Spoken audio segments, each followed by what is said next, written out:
राज्यामध्ये सुद्धा गॅस टंचाई संदर्भात रोजच्या रोज सातत्यानं नवनवीन चर्चा पुढे येतात। लोक रांगा लावत आहेत। राज्यामध्ये खरंच गॅसचा तुटवडा टंचाई निर्माण झाली आहे का याची चर्चा रंगत असताना अन्न आणि नागरी पुरवठा मंत्री छगन भुजबळांनी राज्याच्या अर्थसंकल्पीय अधिवेशनादरम्यान एक निवेदन सादर केलं, ज्यात त्यांनी अनेक प्रश्नांची उत्तरं दिली। देशामध्ये एलपीजीचा मुबलक साठा असल्याचं छगन भुजबळांनी म्हटलंय।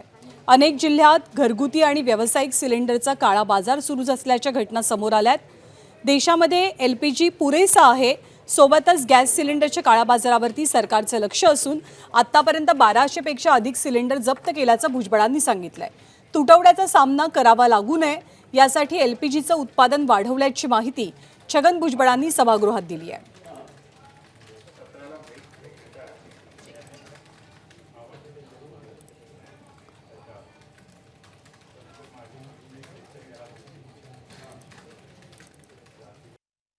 केंद्राने सांगितलेलं आहे की त्यांच्याकडे मुबलक एलपीजी आहे, त्यामुळे एलपीजी आणि पीएनजी पाईपद्वारे जो आपण गॅस देतोय तो आणि एलपीजी याचा मुबलक साठा आहे, त्याच्यामुळे काळजी करायचं कारण नाही आणि कुठेही त्यामुळे पॅनिकी होऊन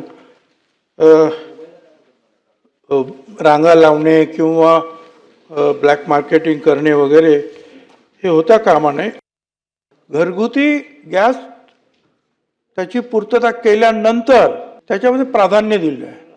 मग रुग्णालयाला प्राधान्य त्याने दिलं 100%, शैक्षणिक संस्थांना 100%, सार्वजनिक ज्या सेवा आहेत स्मशानभूमी 100%, वृद्धाश्रम 100%, अनाथाश्रम 100%, संरक्षण क्षेत्रातली उपहारगृह, रेल्वेमधली उपहारगृह, हवाई वाहतूकमधले, पोलीस आणि तुरुंग याच्यामध्ये 70%, औषध उद्योगाला त्यांनी 50%, बीज प्रक्रिया 50% आणि मत्स्यपालन।